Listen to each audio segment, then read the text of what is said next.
Ambassador Zexathara adjusted her environmental suit's filters as she descended through Earth's turbulent atmosphere.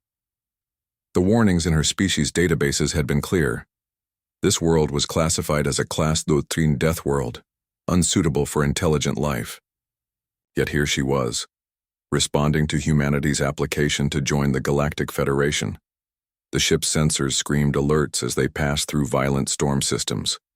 Lightning bolts, each carrying enough energy to power a small city, danced across the hull. Zexathara's pilot, a seasoned navigator who had explored over 300 worlds, muttered prayers in his native tongue. "How do they survive down there?"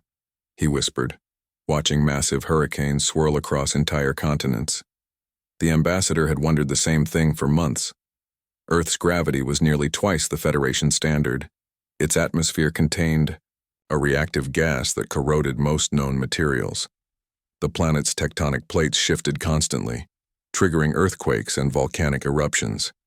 Its single moon created tidal forces that could crush vessels, and its star bombarded the surface with radiation that would sterilize most worlds. They landed at what humans called New York Spaceport, though Zexathara noted it was built directly over one of the planet's major fault lines. A delegation of humans waited for them, standing casually in the open air without environmental suits. She studied them through her helmet's display, bipedal averaging 2 meters in height with dense bone structures and powerful musculature that spoke of evolution under crushing gravity. The lead human, introducing herself as Dr. Sarah, Chen smiled warmly. "Welcome to Earth, Ambassador. We are honored by your visit." Zexathara's translator struggled with the concept of honor in this context. These beings lived on a world that would kill most Federation citizens within minutes, yet they spoke of welcoming outsiders. "Your application states that Earth has produced over 8 billion sapient beings," Zexathara said, her voice carrying through her suit's speakers. "Our xenobiologists insisted this was impossible. No Classe Doctrine world has ever sustained more than small research outposts." Dr. Chen's smile widened. "Would you like to see how we manage?" The tour that followed defied everything Zexathara understood about planetary habitability. Humans had built cities in regions her people would consider uninhabitable wastelands. They thrived in deserts where temperatures soared beyond most species' survival limits. They lived on islands surrounded by oceans that could swallow continents, in mountain ranges where the air was too thin to breathe, and in polar regions where water turned solid. "This is our agricultural sector," Dr. Chen explained as they flew, over vast fields of green plants. "We grow food across multiple climate zones simultaneously." Zexathara watched in fascination as humans worked outdoors. Their bodies adapted to temperature variations that would send most Federation species into shock. They moved with easy confidence through their hostile environment, as if the very dangers that terrified other species were simply background noise, but it was the next stop that truly amazed her.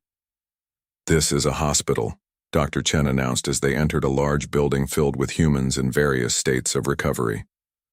"Recovery from what?" Zexathara asked, noting the absence of environmental controls that would be standard in any Federation medical facility. "Living," Dr. Chen replied matter-of-factly. "This ward treats earthquake survivors. That section handles people who work in our volcanic monitoring stations. Over there we have mountain climbers who challenge peaks that scrape our atmosphere, and deep-sea researchers who explore ocean trenches under crushing pressure." Zexathara stared. "They do these things voluntarily. Earth didn't make us weak by coddling us," Dr. Chen explained. "It made us strong by challenging us. Every day here is a test of adaptation, ingenuity, and cooperation. We learned to build structures that flex with earthquakes rather than break. We developed medicine that works despite our planet's radiation. We created technologies that harness the very forces that threaten us." They visited a geothermal plant that converted volcanic heat into power, a coastal city whose buildings rose and fell with the tides, and a space elevator that swayed gracefully in winds that would topple most Federation structures. "Your people classify our world as too dangerous for intelligent life," a human engineer explained as they watched crews repair storm damage with casual efficiency. "But danger taught us to think beyond survival. It taught us to thrive." That evening, Zexathara stood on the observation deck of her temporary quarters, watching Earth's violent beauty through reinforced windows.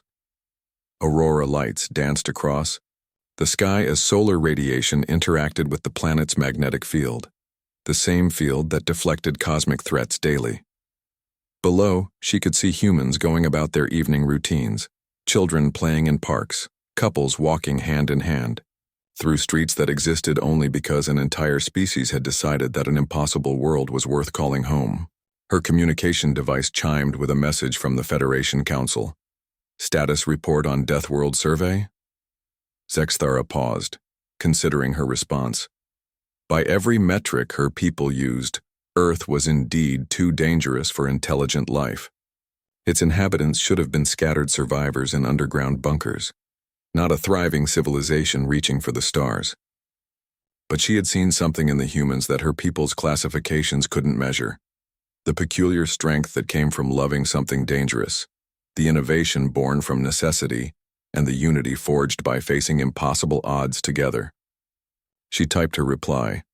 Recommendation approved. Humanity's application for Federation membership should be expedited. They don't just survive their world, they've made it beautiful. If we can learn from how they turn danger into home, we might discover what we've been missing in our safe, predictable corners of the galaxy. As if responding to her thoughts, thunder rolled across the sky, and humans below simply opened colorful umbrellas, continuing their lives undaunted.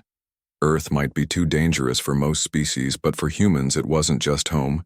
It was the forge that shaped them into something remarkable. Zexathara smiled behind her helmet. The galaxy was about to become a much more interesting place.